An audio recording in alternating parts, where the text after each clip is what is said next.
जो मिलाच्या मागच्या भागामध्ये कोणतीही काळजी न करता अर्णव आणि कुशी पार्टी टाउनमध्ये मजा करायला निघाले। पुढचा भाग। अर्णव आणि कुशी नवीन वर्षाची रात्र एन्जॉय करत उशिरा घरी परतले। अर्णव कुशी हम्म अर्णव, आपण बाहेर जेवायला जाऊया का? कुशी हसली, हा ठीक आहे अर्णव, मी आमच्यासाठी टेबल बुक करतो। नवीन वर्षाची पूर्वसंध्या आहे ना, जर आम्ही आत्ता बुक केले नाही तर ते भरून जाईल। त्याने आपला मोबाईल स्क्रोल केला आणि रेस्टॉरंटमध्ये त्यांच्यासाठी टेबल बुक केले। अर्णव, ठीक आहे, टेबल बुक केले आहे। त्याचे बोलणे ऐकून कुशी हसली आणि दोघेही रात्रीची हाक मारण्यासाठी झोपी गेले। ते दोघे झोपले। दुसऱ्या दिवशी सकाळ होती। कुशी आणि अर्णव मध्यरात्रीपर्यंत हिंडल्यामुळे उशिराच उठले। उठून तिने झोपलेल्या अर्णवकडे पाहिले। तिला आठवले की तो तिला सांगत होता की एआर मध्ये एक दिवस सुट्टी आहे, म्हणून तिने त्याला झोपू दिले। उठून ती गेली आणि फ्रेश होऊन खाली गेली। थेट स्वयंपाकघरात जाऊन जिथे त्यांचा स्वयंपाकी वाट पाहत होता तिथे तिने साहित्य काढायला सुरुवात केली। कुक मॅम, मी काय शिजवू? कुशी, ठीक आहे, मी नाश्ता तयार करेन, तुम्ही जा आणि इतर काम करा। कुक, ठीक आहे मॅम। कुशी तिच्याकडे पाहून हसली आणि त्याच्यासाठी पोहे तयार करू लागली आणि नवीन वर्ष असल्याने तिने त्यांच्यासाठी हलवा तयार केला। त्याची कॉफी घेत ती त्यांच्या खोलीत गेली आणि त्याला हादरवले। कुशी अर्णव रजाई ओढत दुसरीकडे वळला। कुशी, अर्णव उठ। अर्णव, 5 मिनिटे कुशी, त्यानंतर आपण फिरायला जाऊ, कृपया। कुशी हसली, अर्णव, 10 वाजले आहेत, आता उठा, नाश्ता करा आणि मग झोपा। अर्णव भुसभुशीत होऊन बेडवर झोपलेल्या डोळ्यांनी कुशीकडे बघत बसला। त्याच्या लांब दाट केसांनी त्या गोंधळलेल्या चेहऱ्यावर गोंडसपणा वाढवला। कुशी, इथे तुझी कॉफी। अर्णवने डोळे चोळले आणि कॉफी हातात घेतली आणि चुसायला लागला तर कुशीने जाऊन रजाई दुमडली। अर्णव, आज मॉर्निंग वॉक चुकला। कुशी, ठीक आहे, जा आणि फ्रेश हो, मी नाश्त्यासाठी तुमचे आवडते पोहे आणि हलवा तयार केला आहे। अर्णव किंचित हसला आणि वॉशरूमच्या आत गेला। फ्रेश होऊन दोघेही खाली उतरले आणि नाश्ता करायला बसले। अर्णवला त्याचा आवडता नाश्ता पाहून आश्चर्य वाटले। कुशी, असे काय बघत आहेस माझ्याकडे? अर्णव, खा। कुशीशी गप्पा मारत अर्णव नाश्ता करू लागला। अर्णव, तुझाही आज क्लास आहे का? कुशी, नाही, आज नवीन वर्ष आहे ना, त्यामुळे वर्ग नाही। अर्णव, ठीक आहे। जेवण उरकून ते दिवाणखान्यात आले। कुशीने लावण्य, अमन, पायल आणि शशीला डायल केले। तिने सर्वांशी संवाद साधला आणि सर्वांना नवीन वर्षाच्या शुभेच्छा दिल्या। त्यानंतर त्यांनी हलके जेवण केले आणि एकत्र चित्रपट पाहण्याचा निर्णय घेतला। संध्याकाळी 6 वाजता। अर्णव, कुशी, तयार हो, आपण जेवायला जाऊ। आम्ही 1 तासात सुरू केले तर ते योग्य होईल। कुशी, ठीक आहे, मी जाऊन लवकर तयार होतो, तुम्ही पण तयार व्हा। अर्णवने आधी जाऊन त्याचा ड्रेस घेतला आणि त्याच्या फॉर्मल्समध्ये बदल केला। कुशी त्याच्या मागे गेली आणि फ्रेश झाली। कपडे घालून ती खाली गेली। खाली तिची वाट पाहत असलेल्या अर्णवने पायांकडे पाहिले आणि फक्त एक तीक्ष्ण श्वास घेण्यासाठी पायांचा आवाज ऐकू आला। ती सगळीकडे दगडांनी चमकत होती। हातात चमकणाऱ्या घड्याळासोबत चांदीचे झुमके आणि मंगळसूत्र हे एकमेव दागिने तिने घातले होते। आनंदाने तो त्याच्या स्वतःच्या संग्रहातून आहे। ती तिची साडी जुळवत खाली उतरली आणि त्याच्या जवळ उभी राहिली। कुशी, आपण जाऊ का? अर्णव स्तब्धतेतून बाहेर आला आणि डोळे मिटून घसा साफ केला। अर्णव, हो। कुशी त्याच्याकडे पाहून हसली, आपला एक फोटो काढू का? अर्णवने फक्त मान हलवली आणि कुशीने हस्त तिचा कॅमेरा उघडून त्यांची काही छायाचित्रे काढली. त्यानंतर तिने प्रत्येक चित्राकडे पाहिले. कुशी बोलली, अर्णव, हस ना. अर्णव किंचित हसला आणि कुशीने त्यांचे एकत्र काही फोटो क्लिक केले. कुशी, बघ, हा आता क्यूट आहे. तिने त्याला त्यांची छायाचित्रे दाखवली, ज्यामुळे तो हसला. अर्णव, ये. ते दोघे जाऊन त्यांच्या गाडीत बसले. अर्णवने इंजिन सुरू केले आणि त्यांची गाडी रेस्टॉरंटच्या दिशेने वळवली. ते समुद्रकिनारी असलेले रेस्टॉरंट होते आणि अर्णवने त्यांच्यासाठी छत बुक केले आहे. अर्णव, कुशी, तू इथेच थांब. मी जाऊन आमचे बुकिंग कन्फर्म करेन. कुशी, ठीक आहे. अर्णव त्यांचे बुकिंग कन्फर्म करण्यासाठी रिसेप्शनवर गेला आणि परत तिच्याकडे आला. अर्णव, चल. कुशी. त्याने तिचा हात धरला आणि दोघंही छताकडे चालू लागले. फक्त एक टेबल आणि मंद प्रकाशाने केलेले छत पाहून कुशी मंत्रमुग्ध झाली. गार वाऱ्याची झुळूक आणि लाटांचा आवाज तिच्या त्वचेला गुसबंप देत होता. कुशी, खूप सुंदर आहे हा अर्णव. मला इथे आणल्याबद्दल खूप खूप धन्यवाद. अर्णव, माझा आनंद आहे.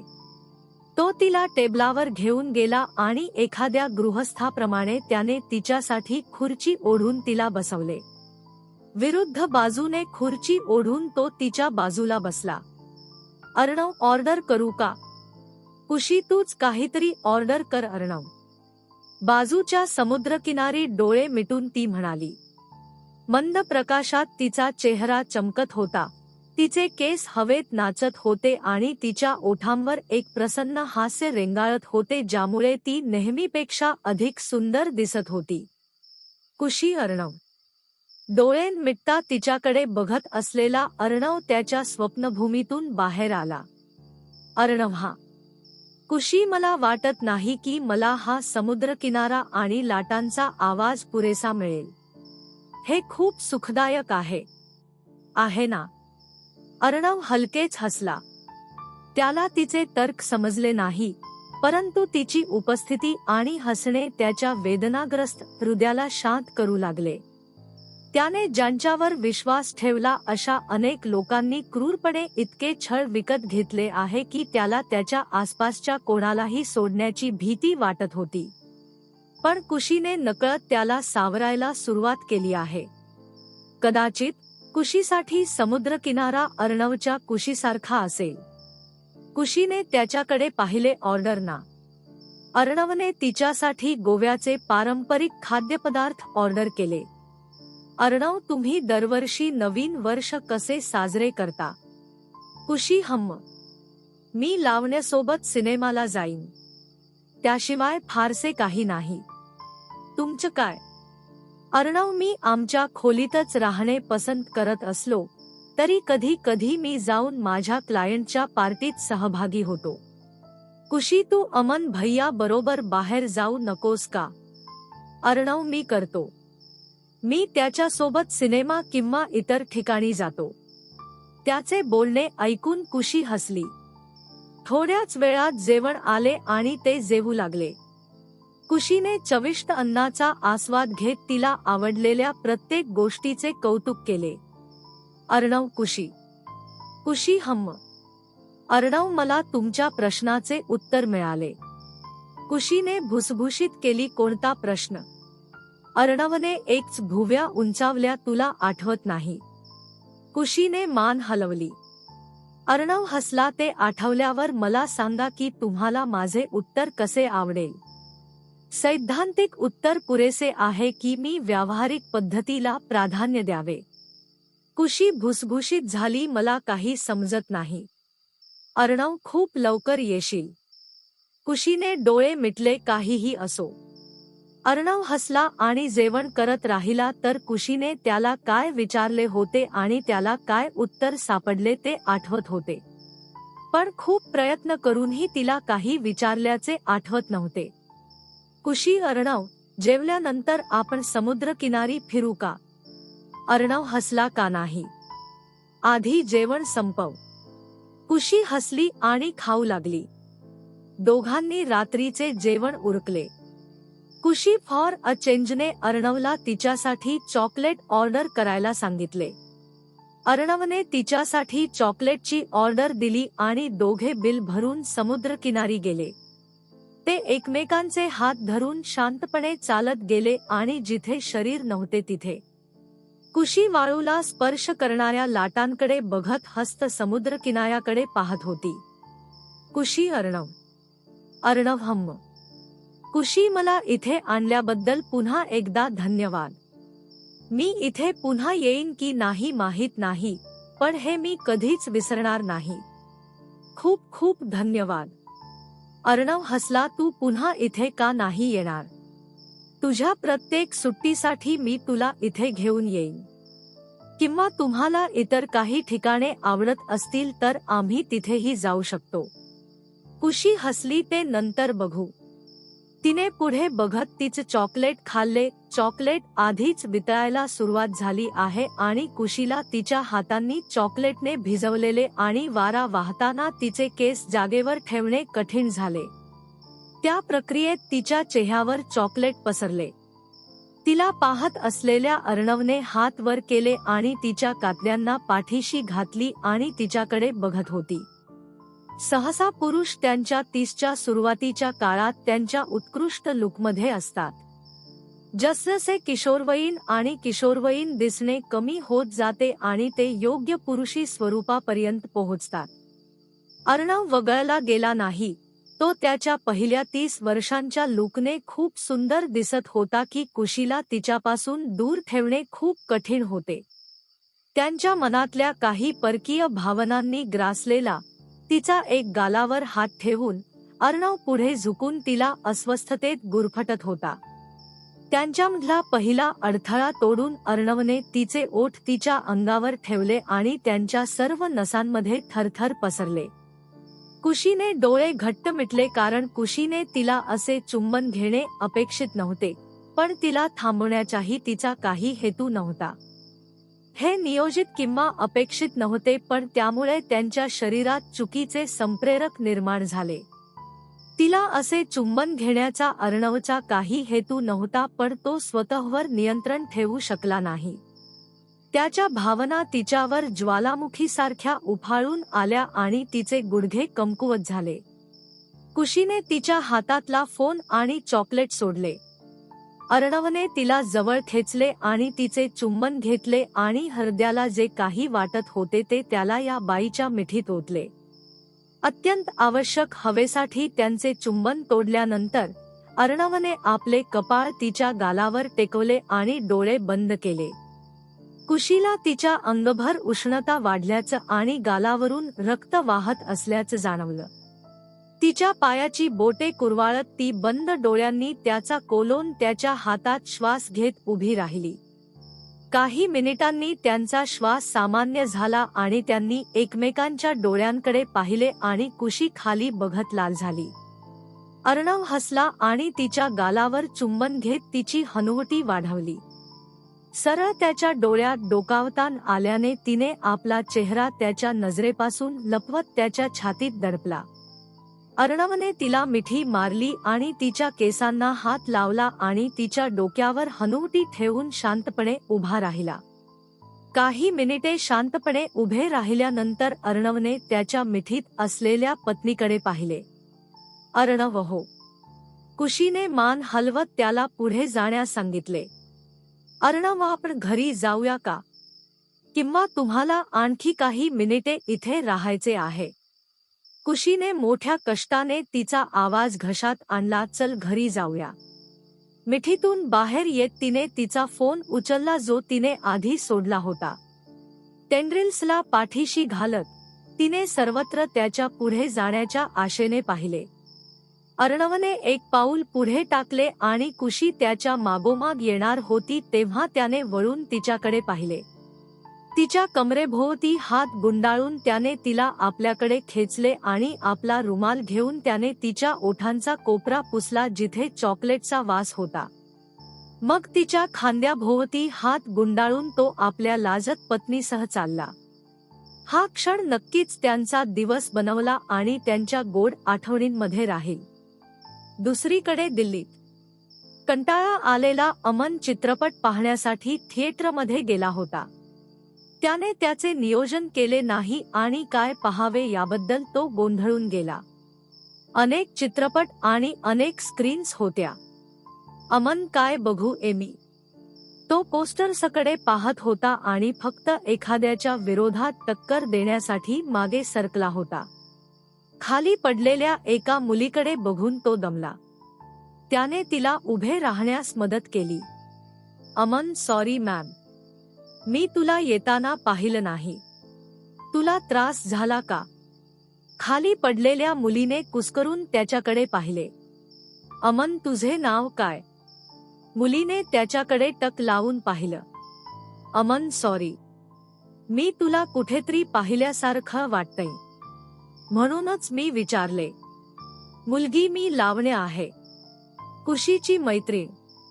अमन, अरे हो, मी तुला आधी कुशीच्या घरी पाहिले आहे. तुम्ही मला ओळखता? लावण्य, मी कसे नाही, आजकाल तुझे नाव कुशीवरून ऐकतोय. अमन, अरे लावण्य, तू इथे काय करतेस? अमन, चित्रपट बघायला आलो होतो, पण काय बघू या संभ्रमात होतो. आणि तू? लावण्य, समान. कुशी इथे नाही, म्हणून मी पापासोबत बघायचा बेत केला. पण अचानक इमर्जन्सी आली आणि तो इथे येऊ शकला नाही. अमन, अरे लावण्य, काय बघायचं ते ठरवलं का? अमन, अजून प्लॅन केलेला नाही. लावण्य, तुझी हरकत नसेल तर माझ्याशी जॉईन होऊ शकता. अमनने एक मिनिट विचार केला. तुम्हाला खात्री आहे का? लावण्य, हो. असो, माझ्याकडे एक्स्ट्रा तिकीट आहे. अमन, ठीक आहे. तो तिच्याकडे पाहून हसला आणि तिला धक्काच बसला. तिने त्याला औपचारिकतेसाठी विचारले. शेवटी तो कुशी आणि अर्णवचा मित्र आहे. पण तो सहमत होईल अशी तिला अपेक्षा नव्हती. तिला वाटले तो नाकारेल, पण त्याने होकार दिला. स्वतःला शिव्या देत ती आत गेली आणि चित्रपट सुरू झाला आणि दोघेही ते पाहू लागले. अमनने चित्रपटाचा आनंद लुटला तर लावण्य त्याच्या वागण्याबद्दल सावध होता. अनोळखी व्यक्तीच्या उपस्थितीत सावधगिरी बाळगणे हे मुलीचे वैशिष्ट्यपूर्ण वर्तन आहे. तो कुशीचा मित्र असला तरी लावण्य ही कोणावरही सहज विश्वास ठेवणारी मुलगी नाही. पण अमनला काहीही इजा झालेली दिसत नाही. जेव्हा त्याने लगेच होकार दिला तेव्हा तिला संशय आला, पण आतमध्ये चित्रपट सुरू झाला. अमनने तिच्याकडे पाहिले नाही आणि फक्त चित्रपटाचा आनंद घेतला. लावण्याने विचार केला, एक सज्जन माणूस वाटतो. दुसरीकडे या सगळ्यापासून नकळत अमन चित्रपटाचा आनंद घेत स्क्रीनकडे बघत हसत होता. चित्रपट संपल्यावर ते बाहेर आले. अमन, लावण्य कंपनीचे आभार. लावण्या किंचित हसली. अमन, तुझा नंबर सांग, मी तिकिटाचे पैसे देईन. लावण्य, नाही, ठीक आहे. अमन, नक्की? लावण्य, नक्की, ठीक आहे. अमन, मग फ्री तिकिटासाठी धन्यवाद. मी जाईन आणि तू पण सुखरूप घरी जा. बाय लावण्य, आणि तुम्हाला नवीन वर्षाच्या शुभेच्छा. लावण्या हसत म्हणाली, तुला पण नवीन वर्षाच्या शुभेच्छा. अमन हसला आणि हात हलवत त्याच्या गाडीकडे गेला आणि झूम करून त्याच्या घराकडे निघाला. दुसरीकडे लावण्य या माणसाबद्दल संभ्रमात होती.